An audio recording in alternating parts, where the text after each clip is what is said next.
তো আল্লাহ রাব্বুল আলামিনের দেয়া বিধান অনুযায়ী এই জমিনটা যেহেতু আল্লাহর, এই জমিনের যাবতীয় বিধান, নিয়ম কানুন, যাবতীয় কার্যক্রম কার অনুযায়ী চলবে? মানুষের নেতা, যাকে আমরা আগামী দিনের কসবা খাওয়ার উন্নয়নের কান্ডারি হিসেবে আমরা চিন্তা ভাবনা করতেছি। আমাদের কসবার কৃতি সন্তান জনাব আতাউর রহমান সরকার বক্তব্য নিয়ে আসছে। আউযুবিল্লাহি মিনাশ শাইতানির রাজিম। বিসমিল্লাহির রহমানির রহিম। বাংলাদেশ জামাত ইসলামী কসবা উপজেলা এবং কসবা পৌরসভার যৌথ উদ্যোগে আয়োজিত আজকের এই কোরবানি গোশত বিতরণী অনুষ্ঠানের সম্মানিত সভাপতি, উপস্থিত বাংলাদেশ জামাত ইসলামী ব্রাহ্মণবাড়িয়া জেলা শাখার আইন যুব বিষয়ক সম্পাদক, এই কসবার পৌর এলাকার উপজেলার গণমানুষিক নেতা জনাব কাজী সিরাজুল ইসলাম, বাংলাদেশ জামাত ইসলামী কসবা উপজেলার সংগ্রামী নায়েবে আমির জনাব মাওলানা শিবলি নোমানী, কসবা পৌরসভার সংগ্রামী আমির জনাব হারুনুর রশিদ, অন্যান্য নেতৃবৃন্দ, সম্মানিত ভাই ও বোনেরা, আসসালামু আলাইকুম। কেমন আছেন? আলহামদুলিল্লাহ, আপনি কেমন আছেন? আলহামদুলিল্লাহ, আমিও ভালো আছি। মূলত আপনাদের একজন ভাই হিসাবে আপনাদের পাশে দাঁড়ানোটা আমাদের নৈতিক দায়িত্ব আমরা মনে করি। তো আপনাদের শুরুতে সকলকে আমি আন্তরিকভাবে, যেহেতু ঈদের আজহার আয়োজন, এই জন্য সকলকে জানাচ্ছি ঈদ মুবারক।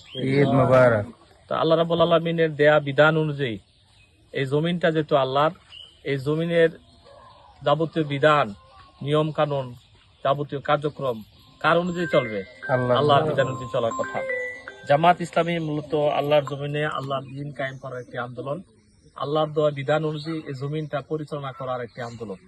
মানুষকে আমরা উদ্বুদ্ধ করি, মানুষকে আমরা মোটিভেশন করি, মানুষকে আমরা আহ্বান জানাই যে জমিন যেহেতু আল্লাহর, এখানে শাসন চলবে আল্লাহ। এটা হলো আমাদের দায়িত্ব থেকে আমরা এই কাজটা করি। এখন এই কাজটা আপনি করবেন কিনা না করবেন সিদ্ধান্ত গ্রহণ করার দায়িত্ব আপনাদের।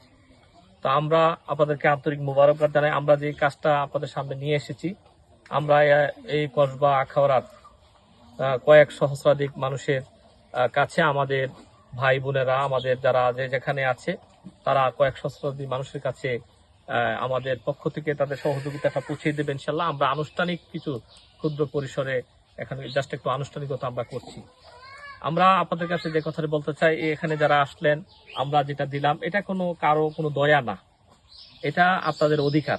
আপনাদের অধিকারটা যদি আমরা আপনাদের বাসা পৌঁছে দিতে পারতাম, আপনাদের কাছে পৌঁছে দিতে পারতাম, আপনাদের বাড়িতে পৌঁছে দিতে পারতাম, অনেক সুন্দর হতো। আমরা হয়তো ছোট্ট একটু আনুষ্ঠানিকতা করেছি, বেশিরভাগই আমরা সবার বাসায় বাসায় পৌঁছে দিতে চাই। আমরা এমন একটা শাসন চাই যে শাসনটা ওমর যেরকম শাসন একটা পরিচালনা করেছিলেন, হযরত আলী এরকম শাসন পরিচালনা করেছেন, হযরত আবু বকর একটা শাসন পরিচালনা করেছেন, হযরত উসমান একটা শাসন পরিচালনা করেছেন। আপনারা কি সেই শাসন চান? ইনশাআল্লাহ। এই শাসন অবস্থা এমন ছিল যে বুখা নাঙ্গা মানুষের কাছে রাজা যিনি ছিলেন, রাষ্ট্রপ্রধান যিনি ছিলেন, খলিফা যিনি ছিলেন, তিনি ছুটে আসতেন। এমনও দেখা গেছে যে একজন পুটলা নিয়ে ঘুরতেছিলেন, তিনি মনে করছেন ঘুরতেছিলেন, তিনি খুব ক্লান্ত অবস্থা। দূর থেকে একজন মনে করছেন যে উনিও জাকাতের পুটলা দেওয়ার জন্য, মানুষকে দেওয়ার জন্য পুটলা নিয়ে ঘুরতেছিলেন। তিনি মনে করছিলেন যে ওই লোকটা হয়তো বা জাকাত গ্রহণ করার জন্য বসে আছে, খুব ক্লান্ত।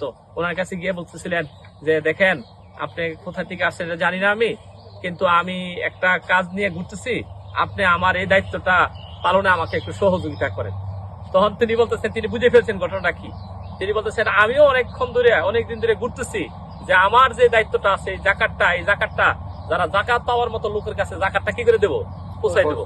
দুইজনে জাকাত দেওয়ার মতো লোক খুঁজতেছিল, কেউই সেদিন লোক খুঁজে পাচ্ছিল না। তার কারণটা কি? সুবহানাল্লাহ।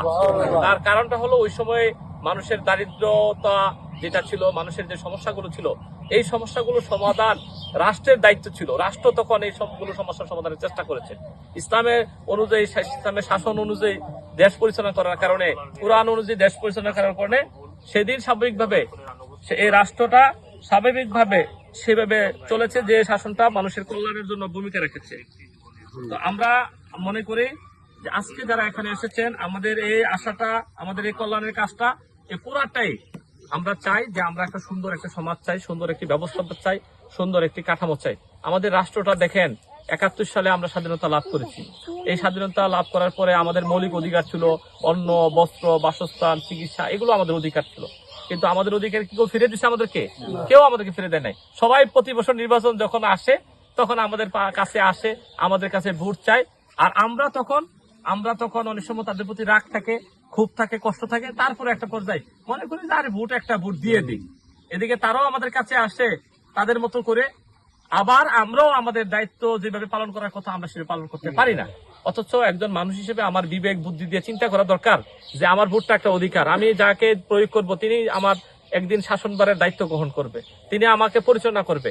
এমন ব্যক্তিকে তো দায়িত্ব দেওয়া দরকার যিনি সৎ হবেন, যিনি যোগ্য হবেন, যিনি দেশপ্রেমিক হবেন, এরকম লোকদের দায়িত্ব দেওয়া দরকার। সাথে সাথে তিনি আল্লাহ ভীরু হবেন।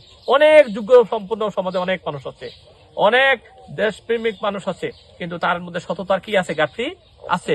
আল্লাহর ভীরু, আল্লাহকে ভয় পাওয়ার মতন, তার ভয় পেয়ে জীবন পরিচালনা করার মতো ঘাটতি আছে। আমরা এই কাজটা, যেটা আমরা যে শূন্যতাটা আছে, এই শূন্যতা ফিল আপ করতে চাই। জামাত ইসলামী সৎ, যোগ্য, দেশপ্রেমিক এবং আল্লাহ ভীরু নেতৃত্ব তৈরি করেছে। যে নেতৃত্ব আমরা যদি আজকে পৌরসভাতে যদি আমরা একজন ভালো মানুষকে যদি আমরা নির্বাচিত করি, সৎ মানুষকে নির্বাচিত করি, তাহলে প্রত্যেকটা পৌরসভায় 19টা পরিষেবা আছে, সেবা আছে। আপনারা কি জানেন 19টা কি সেবা? অনেক কিছু আছে, আপনারা জানেন না। কোথায় আপনার টাকা চলে যাচ্ছে খবরও নাই। একটা উপজেলাতে যদি আমরা আমাদের একজন ভালো ব্যক্তিকে আমরা নির্বাচিত করি, একটা ওয়ার্ডে যদি আমরা একজন ভালো মেম্বার নির্বাচিত করি, একটা ওয়ার্ডে যদি আমরা ভালো কাউন্সিলর নির্বাচিত করি, সংসদে যদি আমরা একজন ভালো মানুষকে পাঠাতে পারি, যিনি সৎ হবেন, যিনি যোগ্য হবেন, তিনি দেশপ্রেমিক হবেন, সাথে সাথে তিনি আল্লাহ ভীরু হবেন, আল্লাহর ভয়ে যে জীবন পরিচালনা করে, সে কি কখনো জনগণের চাল মারবে? এরা রাস্তাঘাটে এই যে কঠিন একটা অবস্থা, এই রাস্তাঘাটের এই সমস্যা কি আর থাকবে? ঢাকার থেকে যদি আপনি আসেন, ব্রাহ্মণবাড়িয়া বিশ্ব রোড থেকে শুরু করে এখানে করবা পর্যন্ত আসা খুবই কষ্টকর অবস্থা। এখনার রাস্তাগুলো খুব জীর্ণশীর্ণ অবস্থা, করবার রাস্তাগুলো খুব জীর্ণশীর্ণ অবস্থা। আপনারা দেখেন বিভিন্ন শিক্ষা প্রতিষ্ঠানগুলোর কোনো ভালো ছাত্র নাই, লেখাপড়ার কোনো পরিবেশ নাই, লেখাপড়ার পরিবেশটা ধ্বংস করে দেওয়া হয়েছে। মাদকের ব্যাপক সয়লাভ, সেখানে সন্ত্রাস, চাঁদাবাজিতে পুরো এলাকাটাই কি হয়েছে? একটা তাসর রাজত্ব কায়েম হয়েছে। এটা কি আমরা অবসান চাই না? নাকি সারা জীবন আমরা প্রতারিত হব? এই প্রতারিত আর হব? আমরা অবসান চাই, আর অবসানের জন্য সব